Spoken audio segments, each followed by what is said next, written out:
Soft tapping of shoeless feet sounded through the apartment as Sami carefully made his way from their bedroom to the living room, trying to make as little noise as possible. He didn't want to wake up Shirabu just because he couldn't sleep. He flopped down on the couch and huddled into the blanket, squeezing his eyes shut in hopes that would somehow bring him the needed rest. No more dreams, please. He sighed and rolled over, burying his face into the pillow. He was exhausted beyond measure, and yet his brain just refused to switch off and let him rest. The constant swirling of thoughts didn't give him a single moment to relax, and the dreams he was having certainly didn't help. It all started 2 weeks ago when he accidentally overheard Shirabu talking with his parents. They never liked him, even back in high school when Shirabu introduced him to them. They always saw him as someone who would drag their perfect son into underground, drugs, or money problems, or all of the above. They never forgot to remind Shirabu he could do so much better than some stupid musician who didn't even manage to finish college. Their passive-aggressive talks about how Shirabu should find someone with a stable job was one of the reasons he went to work for the civil services. He didn't mind the job. He was glad he could provide for his boyfriend when the music gigs didn't pay much. But nothing he did seemed to be enough for Shirabu's parents. He pushed his face deeper into the pillow to muffle the frustrated groan that came out of his mouth, trying to erase their words from his head. He shouldn't have heard it. It wasn't meant for his ears. But he did, and the words didn't want to leave him alone. He's no good for you, son. Who knows what things and diseases he could bring home? It's always the case with so-called musicians. Don't you have some nice fellow students in class when you have to be insisted on dating men? At least you would be sure he's clean and respectable. This man is not suitable for you, Kenshiro. Of course, Shirabu, in his typical fashion, sent them gently to hell, for which Sami was immensely grateful. But it didn't mean he would stop thinking about it. What if they are right? Music isn't the best industry for secure futures. And Kenji really could do so much better. He'll be a doctor after all. Why would he keep around a mere civil worker? He whined quietly, shaking his head to chase those thoughts away. He couldn't imagine his life without Shirabu by his side anymore. He didn't want to imagine it. But that wasn't really his choice to make. And he was scared. Scared that Shirabu would see it too, and that his dreams would become a harsh reality. He sighed and got up, heading to the kitchen to make himself a coffee, knowing he wouldn't be able to fall asleep today. Fuck all this, seriously. Shirabu watched him from over the edge of his mug with a furrowed brow the whole morning, and Sami was starting to get fidgety under his gaze. Eita, are you okay? Sami forced a smile he knew wouldn't convince Shirabu in the slightest, but he had to try. Yeah, I'm completely fine. Why do you ask? Shirabu hummed, unsurprisingly not convinced. You look tired. Is something bothering you? You know you can tell me. Is it about your work? Sami bit his lip. It's nothing, really. Don't worry about it. He quickly swallowed the last bite of the breakfast and grabbed his bag and guitar, his head spinning a bit. I have to go or I'll be late for the rehearsals. Take care at school, okay? He leaned down to give Shirabu a kiss, but the younger stopped him. Sami's heart sank. What's wrong? Why didn't you sleep in our bed tonight? And for the last week? Sami blinked. I do sleep in the bed. No, you don't. You always sneak out in the middle of the night. Why? Sami panicked, his mind racing to come up with a good excuse. He didn't want to lie to Shirabu, but he couldn't tell him the real reason. He would jinx it, remind Shirabu his parents might be right, that there were much better options. It's really nothing, I promise. Shirabu grabbed his hand. Eita, did I do something? Do you not want to sleep in the same bed anymore? What? No, of course not. How did you come to that? Of course Shirabu would blame himself. Sami should have known better. He cupped Shirabu's face and pressed a soft kiss to his lips. It's not your fault, okay? I'm sorry I've been waking you up. I didn't want that. All's fine, I promise. Eita, I really have to go now. We'll talk later, okay? He quickly collected his things and almost ran to the door. He had to hold onto the wall for support when his head began to spin after he put his shoes on, taking a few steadying breaths. Damn it, stop spinning! Pushing himself off the wall, he finally rushed out of the door. He had never felt so dead during rehearsals like that day. He loved hanging out with his bandmates. He loved playing their songs and trying out some new ones they came up with. It was fun, and Sami always felt proud of what their band could do and the hard work they did. He felt happy with them. But not today. His focus kept dwindling as he spaced out more and more often, so much his bandmates started to give him concerned looks. Are you sure you are okay, Ita? Yeah, you look like shit that didn't get any sleep for the last week. That was unnecessary, but it's mostly true. You really look horrible. Sami chuckled even though he couldn't deny he could count the hours of sleep he got in the last week on the fingers of his two hands. I'm fine, really. As if he wanted to prove it, he stood up abruptly and immediately regretted it when the ground swayed under his feet, black dots dancing in his vision. He reached for the nearest surface as everything started to blur, but his hand just went through the air, catching nothing. And then everything went black. Shirabu POV. To say Shirabu was worried would be an understatement. He had been watching his boyfriend closely since his birthday when he first noticed Sami was looking more tired than he admitted. It was worrying him, mostly because he didn't know what to do to help Sami. The ash blonde refused to tell him anything except for, I'm fine, don't worry, or it's just a bit busy at work, that's all. But Shirabu found it harder and harder to believe that, especially in the last week when he caught Sami sneaking out of their bed every night. And today's conversation during breakfast certainly didn't calm him down, quite on the contrary. And since Sami avoided the question if there was something wrong with Shirabu, he couldn't stop his mind from showing him all kinds of scary scenarios. He wouldn't just leave, right? He would say something. Anything. Right? He stayed seated by the table with a cold, half-drank mug of tea in his hands, overthinking and worrying until the clock reminded him it was time to go to school. He sighed, remembering they had practice today, which meant he should focus extra hard. But he just couldn't take his mind off Sami and his weird behavior. I just hope nothing will happen. Fortunately, that day's practice concerned mostly the patients Shirabu knew already and remembered their health troubles. He stopped by one of his favorite patients, a kind old lady with a congenital heart defect, who always entertained their whole group and always had some kind words for him. And today was no exception. She flashed him a bright smile as soon as he entered the room.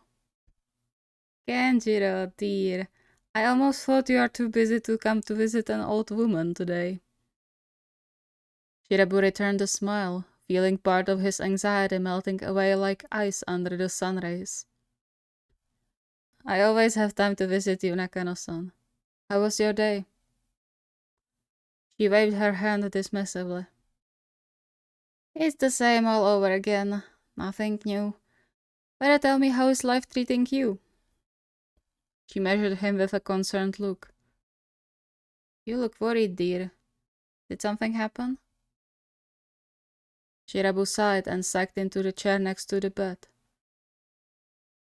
I'm worried about Eita. Oh, that pretty musician boyfriend of yours? Yeah, he's been acting weird lately.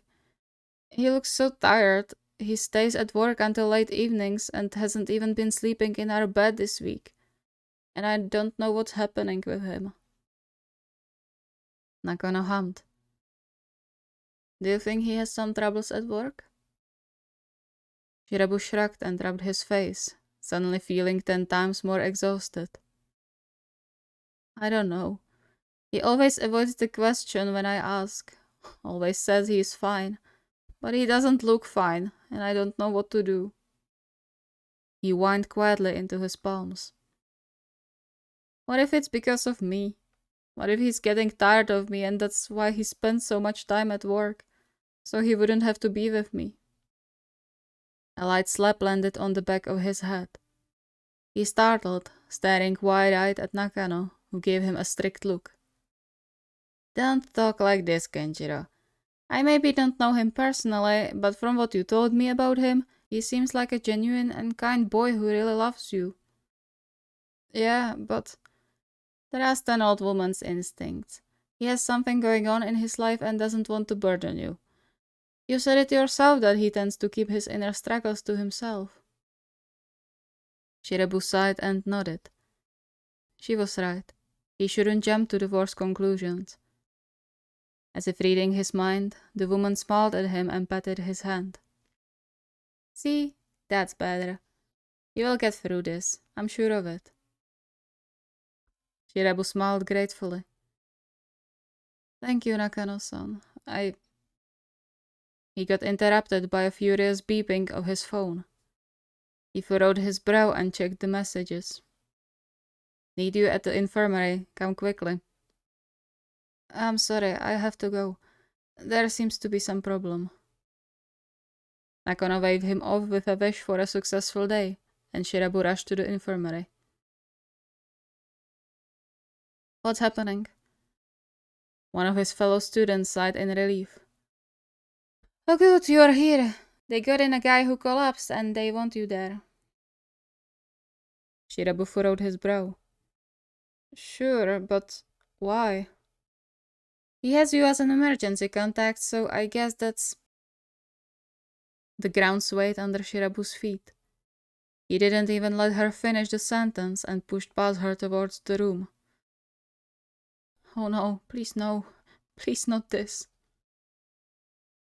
There was only one person that had him as an emergency contact, and Shirabu's heart clenched. Please be okay. Please. He barged through the door, his heart stopping when he saw his boyfriend lying motionless on the hospital bed. Oh, Shirabu. How is he? Is he okay? What happened? Why isn't he awake yet? The doctor squeezed his shoulder, silencing the flow of questions. He probably collapsed from organism exhaustion. But he will be fine, he just needs some rest. He broke his wrist when he fell, but otherwise he should be without any other trauma. But we will do an X-ray to be sure. Exhaustion. Shirabu-kun? Can I stay with him? He's my partner. I need to be with him. Please. The doctor patted his shoulder. I think it shouldn't be a problem. Just tell about it to your supervisor. Worst case, refer him to me. I'll explain the situation. Thank you. He stayed by Sami's side the whole time, waiting for him to wake up while he gently caressed Sami's hand, battling tears every time his gaze strayed to the dark circles under his boyfriend's eyes and his sickly pale skin. Flashback from exactly the same situation from high school came to his mind, sending his heart into a dark pit. You promised me you won't do this again. Why didn't you tell me how tired you are? Do you trust me this little? He shook his head. Sami trusted him, right? Right?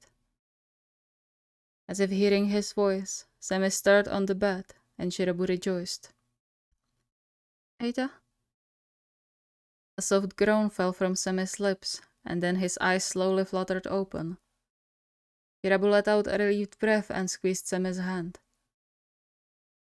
Eita? Sami blinked, squinting at him with a furrowed brow. Kenji? What happened? You collapsed and broke your wrist. Your bandmates got you to hospital. Sami glanced around and on the plaster around his hand and wrist.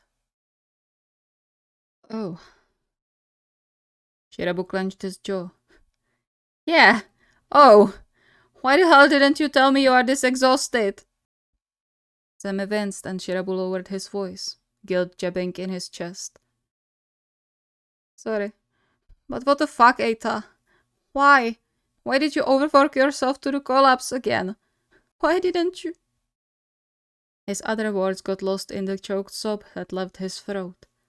He angrily wiped his eyes, averting his gaze.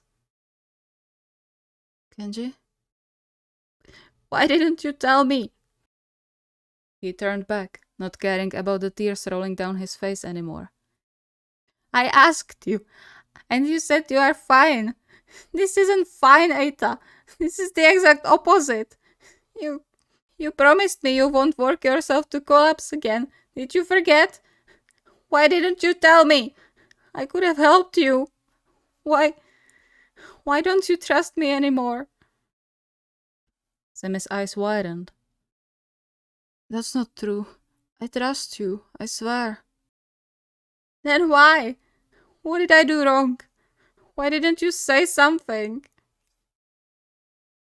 Sami pulled weakly on his hand, but Shirabu didn't move. Sami pulled again. Come here, please. Shirabu sniffed and sat at the edge of the bed, leaning into the touch when Sami reached up to wipe the tears from his cheeks. I'm sorry, love. I didn't want to worry you. But you did, and made it worse. Why, Eita? What happened? Sami sighed and looked away. I heard you talking with your parents. I was scared you might start to see their point and leave for good because you realized you could do so much better. It got into my head and my dreams that kept me awake the whole week. That's why I was leaving, because I didn't want to wake you up with my stupid nightmares. Shirabu threw himself around Sami's neck as much as the bed allowed him to, squeezing him firmly to his chest. He felt Sami freeze for a moment before his arms found their way around Shirabu's waist.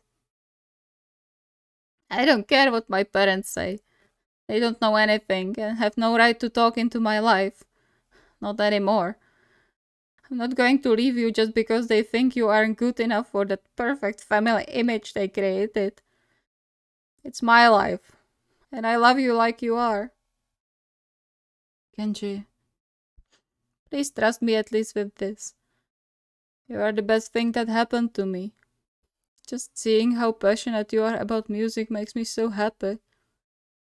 I couldn't wish for a better partner, and my parents are the unlucky ones that don't see how great you are. Silence settled in the room, interrupted only by Shirabu's soft sniffing. The arms around him tightened. Thank you, love, for being with me. I should be saying that. You have no idea how much you are helping me. You keep me going, you know? Sami gave him one of his soft smiles, the ones Shirabu loved so much, and caressed his cheek. Then, can we keep each other going further? Shirabu leaned into the touch. Of course. But promise me, no more trips to hospital. Not like this. I promise.